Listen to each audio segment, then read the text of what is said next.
નમસ્કાર, હું મનીષા ઠેસિયા, મારી યુટ્યુબ ચેનલ મોનીઝ મેગેઝીનમાં આપનું સ્વાગત છે।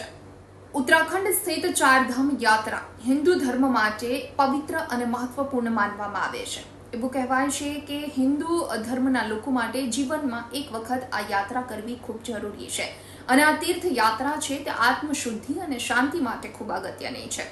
તો આ વર્ષની આ ચારધામ યાત્રા માટેનું રજીસ્ટ્રેશન શરૂ થઈ ચૂક્યું છે। તો જાણીએ આજના આ વિડીયોમાં કે રજીસ્ટ્રેશનની પ્રક્રિયા શું હોય છે, ઓનલાઈન રજીસ્ટ્રેશન કેવી રીતે કરી શકાય અને જો ઓનલાઈન રજીસ્ટ્રેશન ના થયું હોય તો તમે ઓફલાઈન રજીસ્ટ્રેશન કેવી રીતે કરાવી શકો। આ સાથે ચારધામની યાત્રા માટે ઉત્તરાખંડ સરકારની કેવી તૈયારીઓ છે।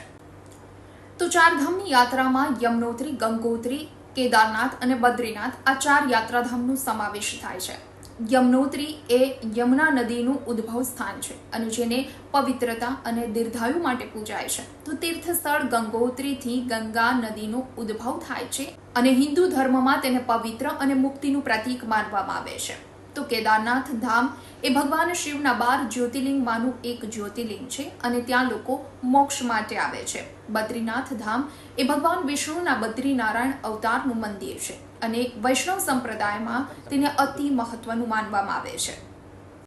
તો ચારધામ યાત્રાનું આધ્યાત્મિક મૂલ્ય અને માન્યતા એ છે કે આ યાત્રા કરવાથી પાપો મોચન થાય છે અને મોક્ષ મળે છે। તો હિમાલયના રોમાંચક અને આહલાદક દ્રશ્યોની વચ્ચે આવેલા આ 4 ધામ કે જે ભક્તો અને પર્યટકો માટે આકર્ષણનું કેન્દ્ર છે અને એમાં પણ છેલ્લા થોડા વર્ષોથી યુવા પેઢીમાં ચારધામ યાત્રા એક આકર્ષણનું કેન્દ્ર બની છે અને એનું કારણ પણ હિમાલયના આહલાદક દ્રશ્યો જ છે।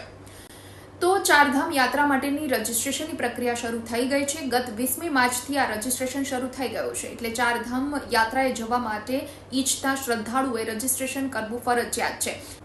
રજીસ્ટ્રેશન કરાવવા ઈચ્છતા શ્રદ્ધાળુઓએ ઉત્તરાખંડ પ્રવાસન વિકાસ પરિષદની વેબસાઇટ પર જઈ રજીસ્ટ્રેશન કરાવી શકશે। તો આ વખતે રજીસ્ટ્રેશનની પ્રક્રિયા માટે આધાર નંબર ફરજિયાત કરવામાં આવ્યો છે। આ સિવાય રજીસ્ટ્રેશનમાં શ્રદ્ધાળુઓએ પોતાનું નામ, સરનામું, મોબાઈલ નંબર તમામ વિગત ઓનલાઈન એડ કરવાની રહેશે અને રજીસ્ટ્રેશન થયા બાદ શ્રદ્ધાળુઓને ઈ રજીસ્ટ્રેશન સર્ટિફિકેટ મળશે અને જેના આધારે વ્યક્તિ ચારધામ યાત્રા કરી શકશે। તો પ્રવાસન વિકાસ પરિષદ દ્વારા આ વેબસાઇટ ઉપરાંત મોબાઈલ નંબર, વોટ્સએપ નંબર અને ટોલ ફ્રી નંબર પણ જાહેર કરવામાં આવ્યો છે જેના પર સંપર્ક કરીને પણ તમે રજીસ્ટ્રેશન કરાવી શકો છો। અને ચારધામ યાત્રાની શરૂઆત થયા બાદ ઉત્તરાખંડ સરકાર દ્વારા હરિદ્વાર અને ઋષિકેશ ખાતે ઓફલાઈન રજીસ્ટ્રેશનની પ્રક્રિયા પણ શરૂ કરવામાં આવશે એટલે જે યાત્રાળુઓ ઓનલાઈન રજીસ્ટ્રેશન નથી કરાવી શક્યા તે ઓફલાઈન રજીસ્ટ્રેશન પણ કરાવી શકે છે।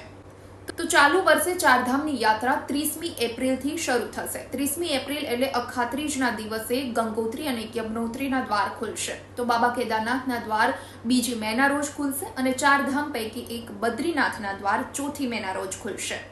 તો મહત્વનું છે કે દેશ અને વિદેશમાંથી લાખો શ્રદ્ધાળુઓ ચારધામના દર્શન માટે આવતા હોય છે ત્યારે આ યાત્રાળુઓની સુવિધા મહદઅંશે જળવાઈ રહે તે માટે ઉત્તરાખંડ સરકાર અત્યારથી જ તૈયારીમાં લાગી ગયું છે અને જ્યારથી ચારધામના કપાટ ખોલવાની તારીખો જાહેર થઈ છે ત્યારથી જ શ્રદ્ધાળુઓમાં એક ધાર્મિક ભાવનાની લહેર ઉઠી છે। વિડીયો પસંદ આવ્યો હોય તો લાઇક એન્ડ શેર કરવાનું ભૂલશો નહીં અને ખાસ મારી ચેનલ મોનીઝ મેગેઝીન આપ સબસ્ક્રાઇબ કરી લેશો। નેક્સ્ટ વિડીયોમાં જલ્દી મળીશું।